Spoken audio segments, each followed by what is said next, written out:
بسم اللہ الرحمن الرحیم۔ اچھا مولانا دیکھیے مطول کا خطبہ۔ الحمدللہ الذی الہمنا حقائق المعانی ودقائق البیان وخصصنا ببدائع الایادی وروائع الاحسان اتقن بحکمتہ نظام العالم علی وفق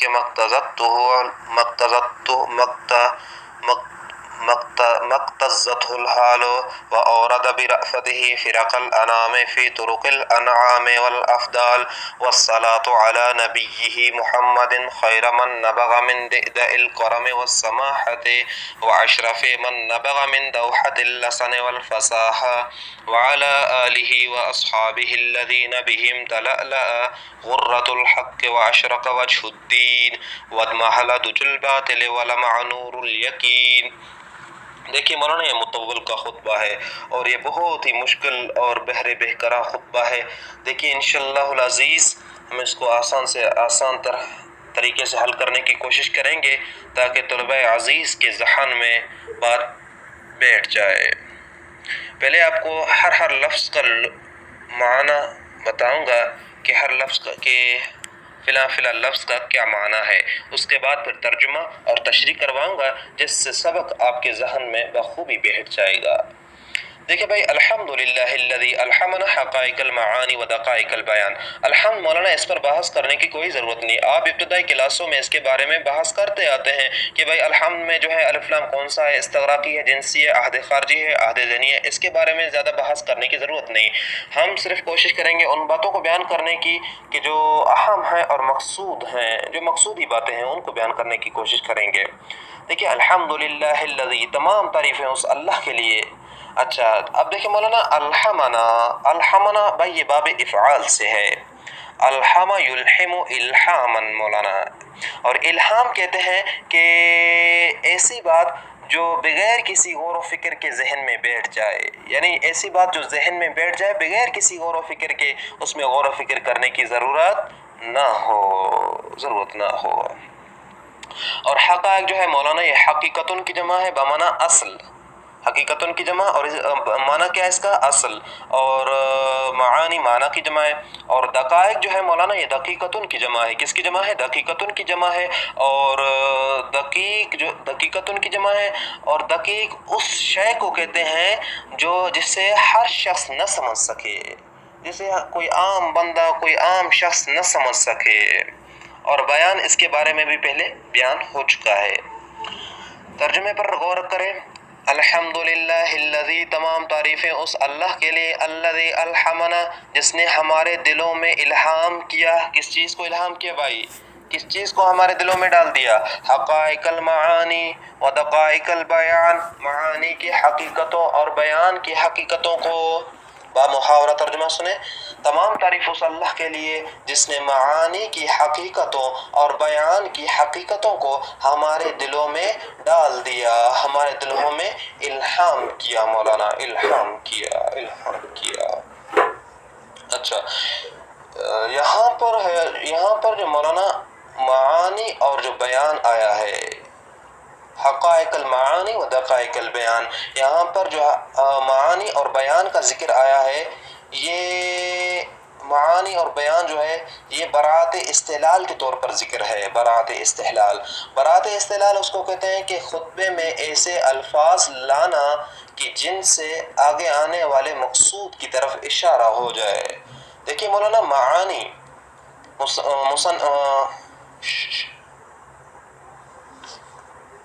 مصنف نے، شارح نے معانی ذکر کیا اور بیان ذکر کیا۔ جب خطبے میں معانی ذکر کیا تو اس سے پتہ چل گیا کہ اس علم بلاغت کے اندر معانی بھی ہے اور بیان بھی ہے۔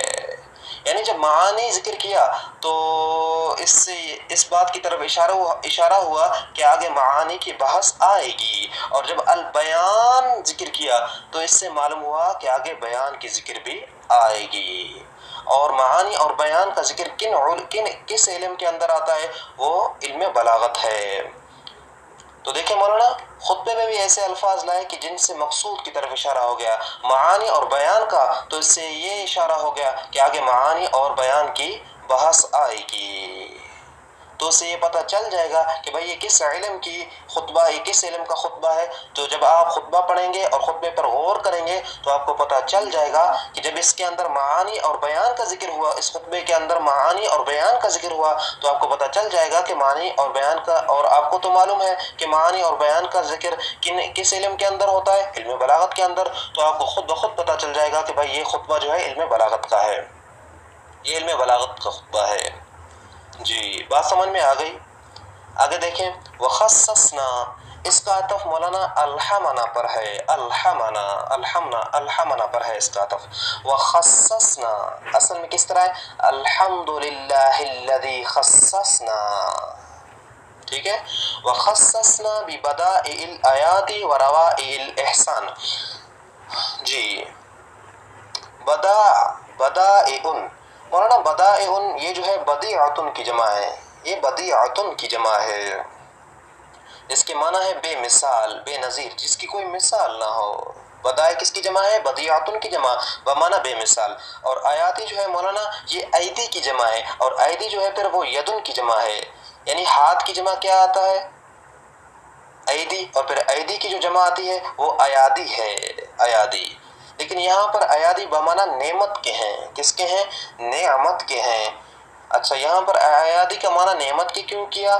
تو کیونکہ بھائی ایادی جو ہے یہ ایک ایسا لفظ ہے، یہ ایادی جو ہے یہ عرب محاورہ میں استعمال کیا جاتا ہے، عرب حضرات اسے اپنے محاورے میں استعمال کرتے ہیں اور اس سے نعمت مراد لیتے ہیں، اور اس سے نعمت مراد لیتے ہیں۔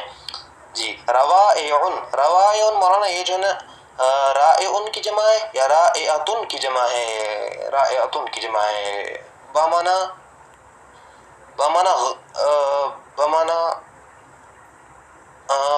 عجیب، بمعنی عجیب۔ روائع مولانا یہ رائعۃ کی جمع ہے یا رائع کی جمع ہے؟ بمعنی عجیب و غریب، عجیب و غریب، تعجب میں ڈالنے والی۔ اور الاحسان کا معنی احسان ہی ہے۔ جی ترجمہ دیکھیں، وخصصنا ببدائع الآیات، اور ہم کو خاص کیا، اور ہم کو خاص کیا کس کے ساتھ؟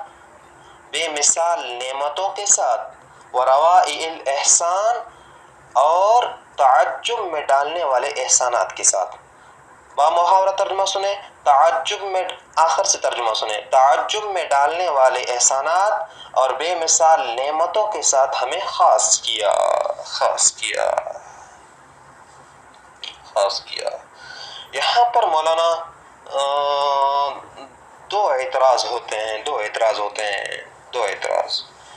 پہلا اعتراض یہ ہوتا ہے کہ مولانا مصنف نے یہاں پر ایادی کا ذکر کیا جو کہ جمع ہے ایدی کی، تو مصنف نے جمع کا جمع کیوں ذکر کیا؟ ایادی کیوں ذکر کیا؟ ایدی ذکر کر دیتے۔ تو اس کا جواب یہ ہے مولانا کہ یہاں پر ایادی اس لیے ذکر کیا کیونکہ عرب حضرات جو ہیں ایادی وہ نعمت کے لیے استعمال کرتے ہیں، اور مولانا یاد رکھیں کہ یہاں پر ایادی مجاز مرسل کے طور پر ہے بمعنی نعمت، اور جس طرح عرب حضرات جو ہے اسے نعمت کے لیے استعمال کرتے ہیں تو اسی لیے مصنف رحمہ اللہ نے بھی یہاں پر ایادی کا استعمال کیا نعمت کے لیے۔ دوسرا اعتراض یہ ہوتا ہے کہ مولانا ببدائع الایادی، مضاف مضاف الیہ، بدائع مضاف اور الایادی مضاف الیہ، تو یہاں پر مضاف بھی جمع ہے اور مضاف الیہ بھی جمع ہے، یعنی بدائع یہ بھی جمع ہے اور الایادی یہ بھی جمع ہے، مضاف بھی جمع ہے اور مضاف الیہ بھی جمع ہے۔ لیکن آگے جو روائع الاحسان بولا، یہاں پر مضاف تو جمع ہے لیکن الاحسان مضاف الیہ جمع نہیں ہے، یہ کیوں؟ اس طرح کیوں ہے؟ اس طرح کیوں ہے؟ اس طرح کیوں ہے؟ تو اس کا جواب دیتے ہیں کہ مولانا الاحسان جو ہے یہ مصدر ہے، یہ قلیل اور کثیر دونوں کو شامل ہوتا ہے، چاہے جمع ہو یا مفرد، یہ سب کو شامل، اس لیے احسان کا ذکر کیا۔ بات سمجھ میں آ گیا؟ ترجمہ دیکھیے، وخصصنا ببدائع الآیات وروائع الاحسان، اور ہم کو خاص کیا بے مثال نعمتوں اور تعجب میں ڈالنے والے احسانات کے ساتھ۔ جی آگے دیکھیے، اتقن بحکمتہ نظام العالم علی وفق مقتضته الحال، اتقن، جی اس پر یہ اتقن بحکمتہ جو ہے مولانا، اس پر پہلے اس پر دو اعتراض ہوتے ہیں۔ بلکہ اس پر ایک ہی اعتراض ہوتا ہے، اعتراض یہ ہوتا ہے کہ مولانا اتقنا، مصنف نے اتقنا کہا، واتقنا کیوں نہیں کہا؟ واو ساتھ لیتے تاکہ اس کا عطف خصصنا اور الحمنا پر ہو جاتا، جس طرح مصنف نے خصصنا کے ساتھ واو لایا اور اس کا عطف کر دیا کس پر؟ الحمنا پر، تو یہاں پر اتقنا سے پہلے بھی واو لاتے تاکہ اس کا عطف بھی ہو جاتا خصصنا پر۔ تو جواب دیتے ہیں مولانا کہ اتقنا جو ہے یہ جملہ مستانفہ ہے، اور جو جملہ مستانفہ ہوتا ہے وہ سوال مقدر کا جواب ہوتا ہے، وہ سوال مقدر کا جواب ہوتا ہے، لہٰذا اسی لیے یہاں پر واو کو ذکر نہیں کیا۔ اور مولانا اتقن بحکمتہ نظام العالم، جب یہ جملہ مستانفہ ہے تو یہ ایک سوال مقدر کا جواب ہے، یعنی یہ جو عبارت ہے پوری اتقن بحکمتہ نظام العالم علی وفق ما اقتضته الحال، یہ پوری عبارت جو ہے ایک سوال مقدر کا جواب ہے۔ اچھا، سوال مقدر کیا ہے؟ سوال مقدر کیا ہے؟ جی، اور یہ جو ہے بھائی سوال مقدر کا جواب ہے۔ سوال یہ ہے کہ مولانا، سوال یہ ہے کہ بھائی آپ نے دعویٰ کیا کہ اللہ تعالیٰ نے آپ کو اپنی نعمتوں کے ساتھ خاص کیا، تو وہ کون سی نعمتیں ہیں؟ وہ نعمتیں کیا ہیں؟ تو یہ عبارت جو ہے، یہ مذکورہ بالا عبارت جو ہے اسی سوال مقدر کا جواب ہے۔ تو دیکھیے کہ دیکھیے اتقن بحکمتہ نظام العالم علی وفق ما اقتضته الحال، کہ اس نے، کس نے؟ اللہ نے، اس نے اپنی حکمت کاملہ سے، اس نے اپنی حکمت کاملہ سے مضبوط کیا۔ اتقنا مولانا، یہ اتقنا یتقن اتقانا مولانا بمانا مضبوط یا پختہ کرنے کے ہیں۔ اور اتقن بحکمتہ نظام العالم، کہ اتقن بحکمتہ اپنی حکمت کاملہ سے مضبوط و مستحکم کیا، کس کو؟ نظام العالم، عالم کے نظام کو، علی وفق ایسے طریقے پر کہ ما اقتضته الحال، کہ جس کا حال تقاضا کرے، یعنی اللہ نے عالم کے نظام کو اپنی حکمت کاملہ سے اس طرح مضبوط و مستحکم کیا کہ جس کا حال تقاضا کرے۔ مطلب یہ ہے کہ اللہ تبارک و تعالیٰ نے حال کے تقاضے کے مطابق عالم کے نظام کو اپنی حکمت کاملہ سے اس کو مضبوط اور مستحکم بنایا، تو یہ بھی اللہ کی طرف سے ایک عظیم الشان نعمت ہے۔ جواب سمجھ میں آ گیا کہ اللہ تبارک و تعالیٰ نے اپنی حکمت کاملہ سے حال کے تقاضے کے مطابق عالم کے نظام کو کیا کر دیا؟ مضبوط و مستحکم کر دیا، تو یہ بھی اللہ کی طرف سے ایک کیا ہے؟ عظیم الشان نعمت ہے۔ دیکھیے ترجمہ، اتقن بحکمتہ، کہ انہوں نے مضبوط کر دیا اپنی حکمت کاملہ سے نظام العالم، عالم کے نظام کو، علی وفق ما اقتضته الحال، حال کے تقاضے کے مطابق، یعنی حال کے تقاضے کے مطابق عالم کے نظام کو اپنی حکمت کاملہ سے مضبوط کر دیا۔ نظام عالم، اس سے کیا مراد؟ اس سے مراد ہر وہ شے کہ جو، اس سے مراد وہ شے کہ جو پورے عالم کے نظام کو، پورے دنیا کے نظام کو چلاتا ہے۔ اور دیکھیے بھائی یہ بھی اللہ کی طرف سے ایک عظیم الشان نعمت ہے کہ اللہ نے دنیا کے سسٹم کو، دنیا کے نظام کو اس طرح بنا دیا کہ وہ حال کے مطابق ہے، اس میں کسی بھی قسم کی افراط اور تفریط نہیں کی، یعنی اس پورے دنیا کو بھی انسان کے حالت کے، انسان کی کیفیت کے مطابق بنایا، اس کے مطابق بنایا تاکہ یہ اس میں اپنا گزر بسر کر سکے۔ اور یاد رکھیں مولانا، اللہ نے انسان کو اپنی عبادت کے لیے پیدا کیا۔ اچھا، جس کا حال تقاضا کرے، اس سے کیا مراد؟ اس سے مراد یہ ہے کہ اللہ تبارک و تعالیٰ نے انسان کو اپنی عبادت کے لیے پیدا کیا، انسان کو اپنی عبادت کے لیے پیدا کیا، جس طرح اللہ تبارک و تعالیٰ نے قرآن مجید میں ارشاد فرمایا وَمَا خَلَقْتُ الْجِنَّ وَالْإِنسَ إِلَّا لِيَعْبُدُونِ، ٹھیک ہے، ہم نے جنوں اور انسانوں کو محض اپنی عبادت کے لیے پیدا کیا ہے۔ تو مقتضۃ الحال، اس کا معنی یہی ہے کہ جو جس کا حال تقاضا کرے، یعنی جو حال کے مطابق ہو، مطلب یہ ہے کہ اللہ نے انسانوں کو اپنی عبادت، انسانوں اور جنوں کو اپنی عبادت کے لیے پیدا کیا ہے، اور اللہ کی معرفت اسی وقت حاصل ہوگی، اللہ کی پہچان اسی وقت حاصل ہوگی، اللہ کی معرفت و پہچان اسی وقت حاصل ہوگی جب ہم اللہ کو پہچانیں، جب ہم اللہ کو پہچانیں تو اللہ نے اپنی معرفت اور پہچان کرانے کے لیے زمین و آسمان کی تخلیق فرمائی، زمین و آسمان کی کریشن کی، یعنی زمین و آسمان کو پیدا فرمایا تاکہ لوگ یہ سمجھ سکے کہ اتنا عظیم الشان کوئی ذات ہے، ایسا واجب الوجود ذات ہے کہ جو جس نے آسمانوں اور زمین کو بنایا، یعنی کوئی مالک حقیقی ہے، ولی الارشاد ہے۔ تو اللہ تبارک و تعالیٰ نے اپنی پہچان اور معرفت کے لیے کیا کر دیا مولانا، آسمانوں اور زمین کی تخلیق فرمائی اور پھر ان کا علم و عرفان ہمیں عطا فرمایا۔ اس پورے عبارت کا خلاصہ یہی ہے، اس پورے عبارت کا خلاصہ یہ ہے کہ مولانا اللہ نے ہم پر یہ بھی انعام کیا کہ اس نے دنیا کو حال کے مطابق بنایا، ایسے اور حال کے مطابق بنایا، یعنی اللہ نے دنیا کو بنایا ہی اس لیے ہے کہ انسان میری عبادت کر سکے، کیا کر سکے؟ عبادت کر سکے، اور انسان اللہ کی عبادت اسی وقت کر سکتا ہے جب اسے اللہ کی شناخت اور پہچان ہو، اور اللہ نے اپنی پہچان کروانے کے لیے انسانوں کے لیے آسمان اور زمین بنائے جس سے انسان بخوبی اللہ کی معرفت حاصل کر سکتا ہے۔ آگے دیکھیے بھائی، وَأَوْرَدَ بِرَأْفَتِهِ فِرَقَ الْأَنَامِ فِي طُرُقِ الْأَنْعَامِ وَالْأَفْضَالِ۔ اچھا مولانا، برأفتہ، اچھا اورد یورد ایراد مولانا، اس کا معنی ہے داخل کرنا، اے الادخال، الایراد بمعنی الادخال، برأفتہ اے برحمتہ، فرق الانام، فرق جو ہے مولانا یہ فرقتن کی جمع ہے بمعنی جماعت، ٹھیک ہے، اور انام سے لوگ مراد ہیں، طرق یہ طریق کی جمع ہے بمعنی راستہ، اور انام اور انعام اور اچھا فی طرق الانعام والافضال، افضال مولانا فضلن کی جمع ہے بمعنی احسان۔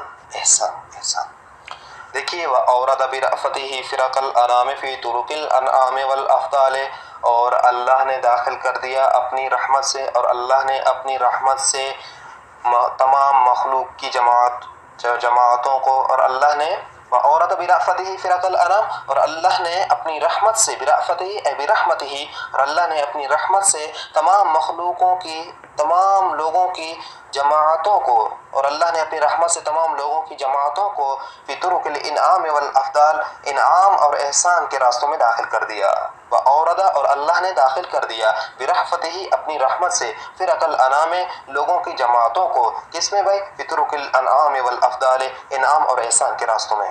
بامحاورہ ترجمہ سنیں کہ اللہ نے اپنی رحمت سے لوگوں کی جماعتوں کو انعام اور احسان کے راستوں میں داخل کر دیا، یعنی کہنے کا مقصد یہ ہے کہ اللہ نے لوگوں کی جماعتوں پر بہت ہی بڑا احسان اور کرم کیا ہے،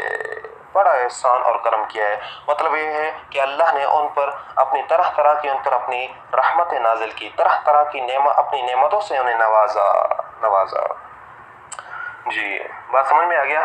والصلاة على نبیہ محمد خیر من نبغ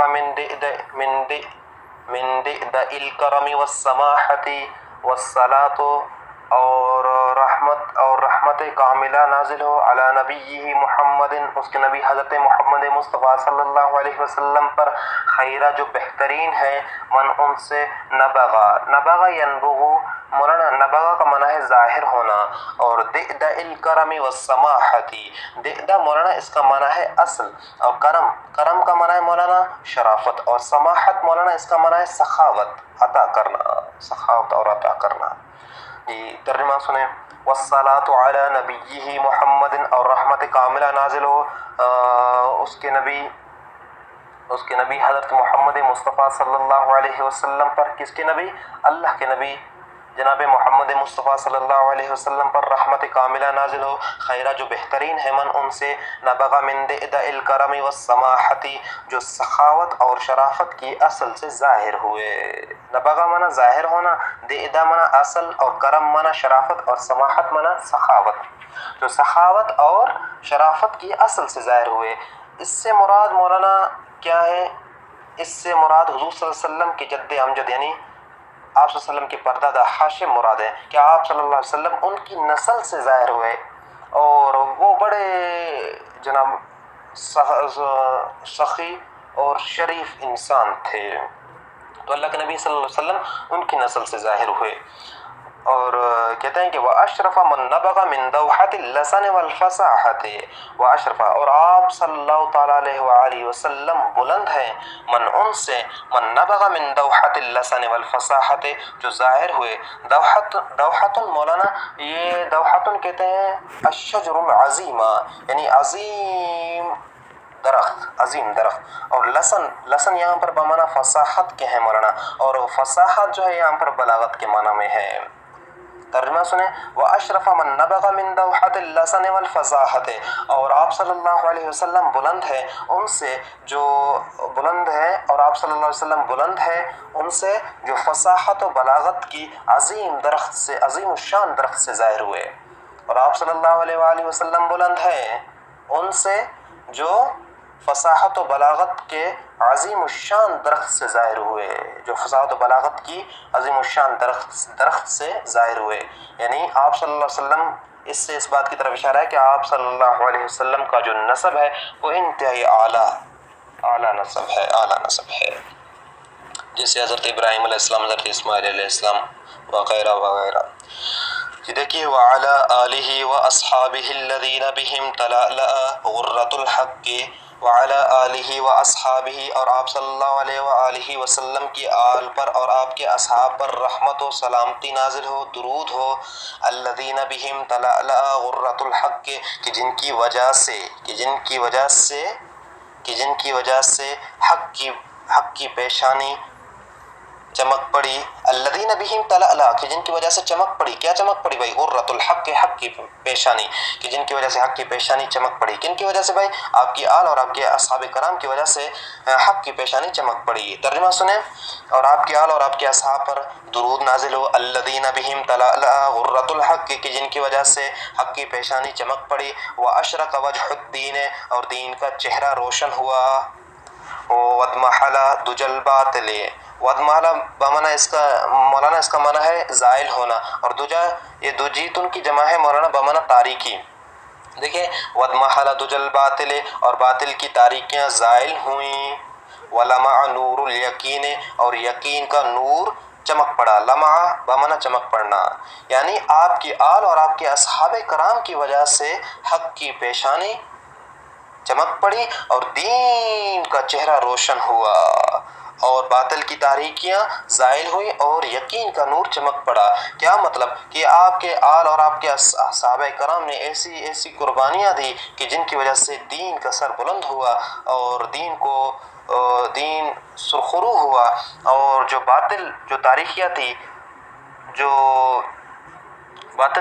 تھی، جو اسلام کے دشمنان تھے، ان کو انہوں نے ختم کر دیا، ان کو زائل کر دیا، ان کو نیست و نابود کر دیا، اور یقین کا نور چمک دیا، یقین کا نور کیا کر دیا؟